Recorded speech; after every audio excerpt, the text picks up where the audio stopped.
تو جب تو ظلم کا ارادہ کرتا ہوگا تو اس وقت تیرے شر کی وجہ سے لوگوں پر کتنا اثر پڑتا ہوگا. ابھی تو نیکی کرنے کو جا رہا ہے, ابھی تو شکر ہے کہ تو نماز جمعہ پڑھنے کو جا رہا ہے. میں تو اس بات پر حیران ہوں کہ تیرے نیکی کرنے کی بدولت لوگوں کی یہ حالت ہو رہی ہے. لوگوں کو چابک مارے جا رہے ہیں, تکلیف دی جا رہی ہے, درد دیا جا رہا ہے. ابھی تو شکر ہے کہ نیکی کرنے کو جا رہا ہے, جمعہ پڑھنے کو جا رہا ہے. تیری نیکی کی حالت یہ ہے. تو جب تو ظلم کا ارادہ کرتا ہوگا تو اس وقت تیرے شر کی وجہ سے لوگوں پر کتنا اثر پڑتا ہوگا, لوگ کتنے پریشان ہوتے ہوں گے. جب تو ظلم کا ارادہ کرتا ہوگا تو لوگوں کو کتنی تکلیف کا سامنا کرنا پڑتا ہوگا. بادشاہ بس کر, ظلم سے باز آ جا. تیرے جیسے لاکھوں کروڑوں طاقتور بادشاہوں کو میں کرنے والوں کو میرے اللہ نے مٹی میں دفن کر دیا. آج ان کا دنیا میں کوئی نام لینے والا نہیں. ان کا موٹا تازہ بدن خاک میں مل گیا, ان کا شہرت یافتہ نام مردوں میں تبدیل کر دیا گیا.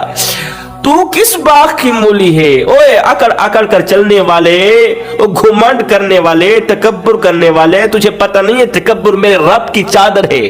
جو شخص میرے رب کی چادر میں اپنا ہاتھ ڈال کر کھینچنے کی کوشش کرتا ہے نا, میرا اللہ انہیں مٹی میں دفن کر کے رکھ دیتا ہے. میرا اللہ انہیں نیست و نابود کر کے رکھ دیتا ہے. تیرے جیسے لاکھوں کروڑوں طاقتور بادشاہوں کو میرے اللہ نے مٹی میں دفن کر دیا. تو کس باغ کی مولی ہے؟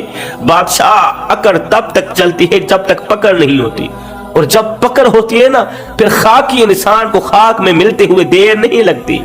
یہ تکبر, یہ گھمنڈ, یہ فخر, یہ غرور انسان کو اللہ کے غضب کا نشانہ بناتا ہے, اللہ کے قہر کا نشانہ بناتا ہے. انسان کمزور پیدا ہوتا ہے, پتہ نہیں طاقتور ہوتے ہی خود کو خدا کیوں سمجھنے لگ جاتا ہے.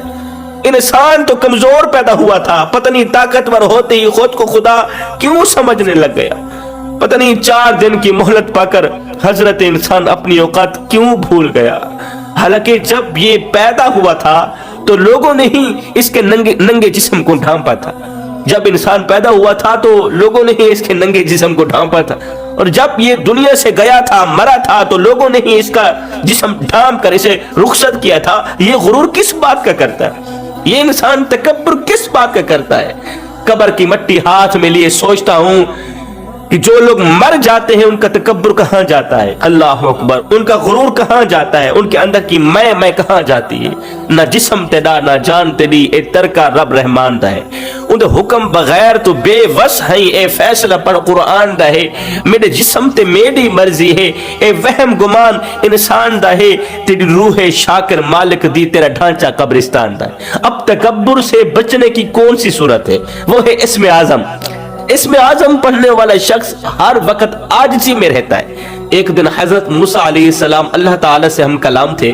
اللہ تعالیٰ نے فرمایا, اے موسیٰ میری بارگاہ میں اس منہ سے دعا مانگنی چاہیے جس سے کبھی کوئی غلط بات نہ نکلی ہو. جناب موسیٰ علیہ السلام نے عرض کی, اے پروردگار عالم کس کے پاس اس طرح کا منہ ہوگا؟ کیونکہ انسان سے کوئی نہ کوئی غلطی تو سرزد ہو ہی جاتی ہے.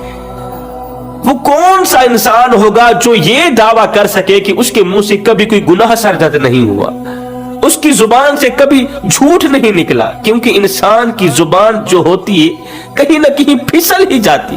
انسان کی زبان جو ہوئی کہیں نہ کہیں یہ زبان پھسل ہی جاتی. انسان باقی والے وجود کے ذریعے نہیں تو زبان کے ذریعے کوئی نہ کوئی گناہ کر ہی بیٹھتا ہے. اللہ نے فرمایا, اے موسیٰ میرا جو ذکر ہے یعنی کہ تمہارے رب کا جو ذکر ہے وہ پاک ہے. اس پاک ذکر سے ہر قسم کی قلبی نجاستیں رفع ہو جاتی. اس پاک ذکر سے, اسم اعظم سے ہر قسم کی قلبی نجاستیں دور ہو جاتی ہیں, زائل ہو جاتی ہیں. اور جب تیرے رب کا ذکر زبان پر آتا ہے نا تو ہر طرح کی پلیدی ختم ہو جاتی ہے, اور وہ منہ پہلے والا نہیں رہتا بلکہ پاکیزہ ہو جاتا ہے. جب تیرے رب کا نام زبان پر آتا ہے, جب تیرے رب کا اسم اعظم زبان پر آتا ہے تو پھر وہ منہ پہلے والا منہ نہیں رہتا, پہلے والا پلید منہ نہیں رہتا, گندا نجاست سے بھرا منہ نہیں رہتا, بلکہ وہ پاکیزہ ہو جاتا ہے. فرماتے ہیں 2 گناہ انسان کو اللہ کے غضب کا نشانہ بناتے ہیں, اللہ کے غصے کے قریب کر دیتے ہیں. عاجزی اختیار نہ کرنے والا, تکبر کرنے والا.